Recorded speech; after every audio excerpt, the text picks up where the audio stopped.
Hello friends, स्वागत है आपका मेरे यूट्यूब चैनल पर स्टडी विद सोनी। तो आज हम साइकोलॉजी का यूनिट वर्ड अंडरस्टैंडिंग लर्निंग का first point learning concepts and importance करने वाले हैं। तो लर्निंग होती क्या है? लर्निंग जो होती है वो डिजायरेबल चेंज इन बिहेवियर, यानी बिहेवियर में एक डिजायरेबल परिवर्तन आना, डिजायरेबल चेंज आना, उसी को हम लर्निंग कहते हैं, जो कि रिलेटिवली परमानेंट होती है। रिलेटिवली परमानेंट का मतलब होता है कि जो बिहेवियर में जो चेंज आता है वो हमारी परमानेंट होती है। जैसे एक छोटा बच्चा है, अगर वो किसी हॉट ऑब्जेक्ट को छूता है, किसी हॉट स्टॉव या पेन को छूता है तो वो जल जाता है। तो उसके अंदर एक चेंज आएगा कि अगर वो किसी भी हॉट ऑब्जेक्ट को छुएगा तो वो जल जाएगा, तो उसके बाद वो कभी भी हॉट ऑब्जेक्ट को छुएगा नहीं। तो एक उसके व्यवहार यानी परिवर्तन में एक चेंज आया, तो उसी को हम रिलेटिवली परमानेंट चेंज कहते हैं, जो कि लर्निंग होती है। लर्निंग को हम एक्विजिशन ऑफ न्यू बिहेवियर भी कहते हैं। अब एक्विजिशन ऑफ न्यू बिहेवियर का क्या मतलब होता है कि हम नए नए बिहेवियर को एक्वायर करते रहते हैं time to time. Acquisition of new behaviour में क्या होता है, जब हम लर्न करते हैं नई नई चीजों को तो हमारी जो ओल्ड बिहेवियर होती है वो वीक हो जाती है। जैसे एक छोटा बच्चा है, जब वो साइकिलिंग सीखता है, जब वो छोटा बच्चा जब वो साइकिल चलाना सीखता है तो पहले वो टू व्हीलर जो होती है साथ में पीछे टू व्हीलर और यूज करता है साइकिल में, ताकि वो अपना बैलेंस बना सके। लेकिन जैसे-जैसे उसका बैलेंस बनने लगता है, वो सीखने लगता है, तो फिर वो टू व्हीलर्स वो हटा देता है और सिर्फ़ और सिर्फ़ टू यानी फोर व्हीलर्स की जगह सिर्फ़ और सिर्फ़ टू व्हीलर्स का इस्तेमाल करता है। अब वो टू व्हीलर सीख गया, ऐसे-ऐसे फिर साइकिल के बाद बच्चा स्कूटी, फिर मोटरसाइकिल, फिर फोर यानी कार। तो ऐसे-ऐसे उसके बिहेवियर में चेंजेस आता है। तो उसी को कहते हैं, जैसे-जैसे हम एक नई बिहेवियर सीखते हैं, तो हमारी जो पुरानी बिहेवियर है, वो वीक होती जाती है। तो इसको कहते हैं एक्विजिशन ऑफ न्यू बिहेवियर। अब हम करेंगे ट्रेनिंग एंड प्रैक्टिस।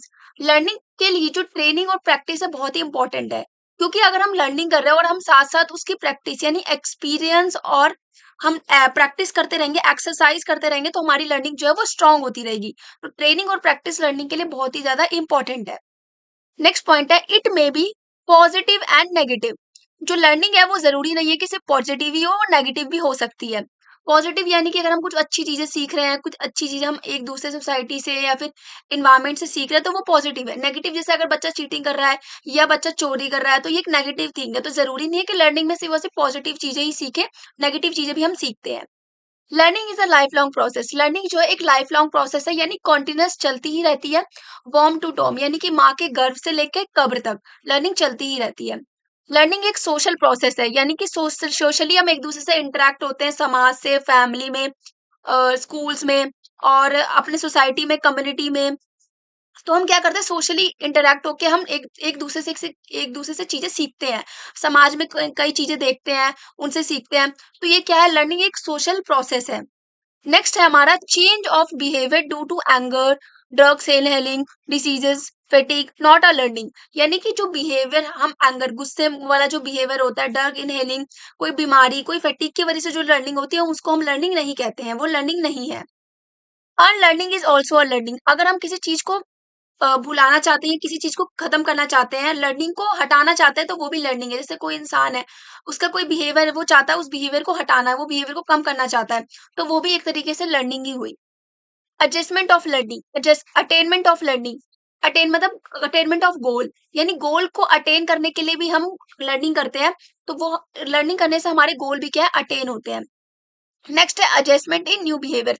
नए नए बिहेवियर में हम एडजस्ट होते हैं, इन्वायरमेंट में अपने आप को एडजस्ट करते हैं। जब हम नई नई चीजें सीखते हैं तो हम इन्वायरमेंट में इजीली एडजस्ट हो जाते हैं। Both process and outcome. सिर्फ लर्निंग कोई प्रोसेस ही नहीं है, उसका आउटकम भी है, यानी जो हम लर्निंग कर रहे हैं उसका कुछ ना कुछ आउटकम भी निकलेगा। Maturation is responsible for learning but maturation is not learning. जैसे जैसे हम बड़े होते हैं हमारे अंदर मेच्योरिटी आती है, तो हम कुछ कुछ चीजें मैच्योरिटी की वजह से करते हैं, लेकिन वो लर्निंग नहीं है। जैसे अगर हम चलना सीख रहे हैं तो हम चलना एक एक टाइम के बाद सीखेंगे ही, वो हमारी लर्निंग नहीं है। हम मैच्योर से, जब बच्चा बड़ा होता है तो वो बोलना सीखता है, तो एक तरीके से ये मैच्योरेशन से होता है। लेकिन हाँ, उस चीजों को और अच्छे से सीखना वो लर्निंग होती है, लेकिन maturation is not a learning. Process of learning क्या होती है? प्रोसेस ऑफ लर्निंग में हम पढ़ेंगे मोटिव, रिस्पॉन्स और गोल। मोटिव क्या होता है? जैसे मैं एग्जांपल्स के थ्रू आपको बताती हूँ कि मोटिव, जैसे कि अगर आपका मोटिव है कि आप एग्जाम में अच्छे मार्क्स लाओ, तो ये आपका मोटिव है। अब आप इस मोटिव को पाने के लिए क्या करोगे? रिस्पॉन्स करोगे, रिस्पॉन्स। इस मोटिव को पाने के लिए आप क्या करोगे? रिस्पॉन्स करोगे। तो रिस्पॉन्स जैसे कि आप स्टडी करोगे टाइम टू टाइम और नोट्स बनाओगे, एक्सरसाइज करोगे, होमवर्क करोगे और टाइम मैनेजमेंट करोगे। तो ये क्या कर रहे हो? आप रिस्पॉन्स कर रहे हो। रिस्पॉन्स करते टाइम बैरियर्स आते हैं जो कि मोटिव को अचीव करने में रोकते हैं। बैरियर्स यानी कठिनाइयाँ आना, बैरियर्स यानी कठिनाइयाँ आना, रुकावटें आना। जैसे कि अगर आप पढ़ रहे हो, अपने मोटिव को अच्छे मार्क्स लाने के मोटिव को अचीव करने के लिए आप पढ़ रहे हो, तो बैरियर्स क्या आएँगे? आपको फ़ोन डिस्ट्रैक्ट करेगा। आपका मन करेगा खेलने का, टीवी देखने का या फिर फ़ोन चलाने का, तो ये डिस्ट्रैक्शन एक बैरियर है। उसके बाद आपने कंट्रोल किया, आपने डिस्ट्रैक्शन से आप दूर हुए, आप अपने आप को कंट्रोल किया आपने, उसके बाद आपने क्या किया? अपना अपना गोल अचीव किया। तो गोल अचीव करना यानी कि आपके अच्छे मार्क्स आ गए, तो पहले हमारा कोई मोटिव होता है। लर्निंग में सबसे पहले हमारे अंदर कोई मोटिव होना चाहिए। उसके बाद हम रिस्पॉन्स करते हैं। रिस्पॉन्स करने के बाद हमारा आता है बैरियर और बैरियर के बाद हमारा आता है गोल। नेक्स्ट है हमारी रिक्वायरमेंट। अब मोटिव को एक्वायर यानी लर्निंग के लिए क्या-क्या रिक्वायरमेंट होती है? सबसे पहला है स्ट्रॉन्ग डिज़ायर। स्ट्रॉन्ग डिज़ायर बहुत ही इंपॉर्टेंट है लर्निंग के लिए। जब तक आप अंदर से आपकी इच्छा नहीं होगी लर्निंग करने की, तब तक आप लर्निंग नहीं कर पाओगे। तो स्ट्रॉन्ग डिज़ायर बहुत ज़्यादा इंपॉर्टेंट है लर्निंग के लिए। नेक्स्ट है एसेंशियल रेडीनेस। एसेंशियल रेडीनेस होना भी बहुत इंपॉर्टेंट है। आप अंदर से रेडी होना चाहिए। आपको अंदर से ये महसूस होना कि हाँ, मुझे कुछ करना है, मुझे ये सीखना है, मुझे ये लर्निंग करनी है। तो जब तक आप अंदर से रेडी नहीं होगे, तब तक आप लर्निंग नहीं कर सकते। एसेंशियल रेडीनेस में सबसे पहला आता है हमारा एटीट्यूड। और एटीट्यूड जो आपका होना चाहिए वो पॉजिटिव होना चाहिए, पॉजिटिव एटीट्यूड। Positive attitude. अगर आप किसी लर्निंग के लिए पॉजिटिव एटीट्यूड रहेंगे तब आपकी वो लर्निंग होगी। नेक्स्ट है हमारा फिजिकल एंड मेंटल रेडी। यानी आप फिजिकली और मेंटली दोनों तरीके से रेडी होने चाहिए। जब तक आप फिजिकल और मेंटली दोनों तरीके से रेडी नहीं होगे तब तक आप अपने मोटिव को अचीव नहीं कर पाओगे, अपनी लर्निंग नहीं कर पाओगे। नेक्स्ट है मैच्योरिटी। जैसे-जैसे आप बड़े होते हो आपके अंदर मैच्योरिटी आती है, तो मैच्योरिटी आने के बाद लर्निंग आपकी और बेटर हो जाती है। तो मैच्योरिटी भी बहुत रिस्पॉन्सिबल होती है किसी भी लर्निंग को या फिर किसी भी मोटिव को अचीव करने के लिए। Depend on previous knowledge and skill. अगर आप जो भी कर रहे हो उसके बारे में अगर आपको पहले से ज्ञान होगा तो आपकी लर्निंग और बेहतर होगी। तो प्रीवियस नॉलेज आपका होना बहुत ज़रूरी है। साथ ही साथ स्किल, उसके बारे में आपको स्किल भी आनी चाहिए। तो ये बहुत ही इंपॉर्टेंट होता है। तो सबसे पहले strong desire, second essential readiness. Essential readiness में हमने पढ़ा attitude, physical and mentally ready, maturity and development of a previous skills. Third point जो है हमारा लर्निंग सिचुएशंस। हाँ, स्ट्रॉन्ग डिजायर के साथ एसेंशियल रेडीनेस और थर्ड है लर्निंग सिचुएशंस भी बहुत इंपॉर्टेंट है। अब लर्निंग सिचुएशन में सबसे पहले अपॉर्चुनिटी। आपको अपॉर्चुनिटी मिलनी चाहिए। अगर आप कुछ करना चाहते हो, अगर आपको कोई रोकेगा तो आप लर्निंग नहीं कर पाओगे। तो बंदिशें नहीं होनी चाहिए, लर्निंग करने के लिए अपॉर्चुनिटी मिलनी चाहिए। सेकंड है हेल्दी इन्वायरमेंट। आपको हेल्दी इन्वायरमेंट मिलना चाहिए लर्निंग करने के लिए। अगर आप जहाँ पे आप लर्निंग करना चाहते हो वहाँ पे शोर हो रहा है, नॉइज हो रहा है, तो आप नहीं कर पाओगे। तो एक हेल्दी, एक पीसफुल एनवायरनमेंट होना बहुत ज़रूरी है। नेक्स्ट है constant constant interaction. Constant interaction भी होना बहुत ज़रूरी है। अगर आप अपने आस-पास की चीज़ों को समझोगे, इंटरैक्ट होगे, तो लर्निंग और बेटर होगी। नेक्स्ट है फीडबैक।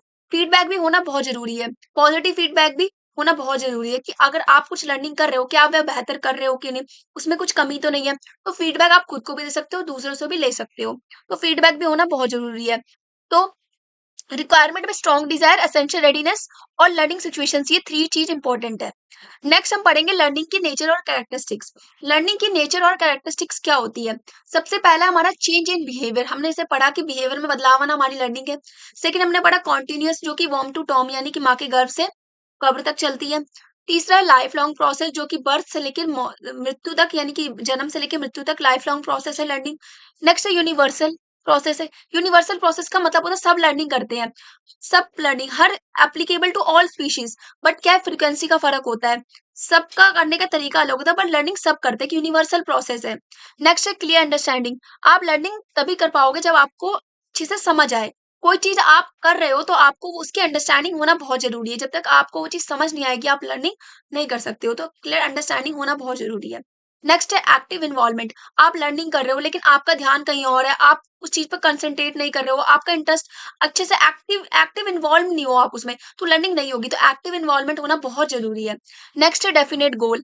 आप लर्निंग करो तो आपको कोई डेफिनेट गोल होना चाहिए कि हाँ मुझे ये गोल अचीव करना है। तो जब तक आपको कोई डेफिनेट गोल नहीं होगा आप लर्निंग नहीं कर पाओगे अच्छे से। तो ये सारे कुछ हमने नेचर एंड कैरेक्टरिस्टिक्स पढ़े लर्निंग के। चेंज इन बिहेवियर, कॉन्टिन्यूअस होता है, life long process, universal process, clear understanding, active involvement and definite goal. अब हम नेक्स्ट पढ़ते हैं इंपॉर्टेंस ऑफ लर्निंग। ये हमारा नेक्स्ट टॉपिक है। लास्ट, इंपॉर्टेंस ऑफ लर्निंग क्या होता है? Help in attainment of goal. जो लर्निंग है वो हमें गोल्स को अटेन करने में बहुत ज्यादा हेल्प करती है। तो ये इंपॉर्टेंस है लर्निंग की। सेकंड है डेवलपमेंट ऑफ पर्सनालिटी।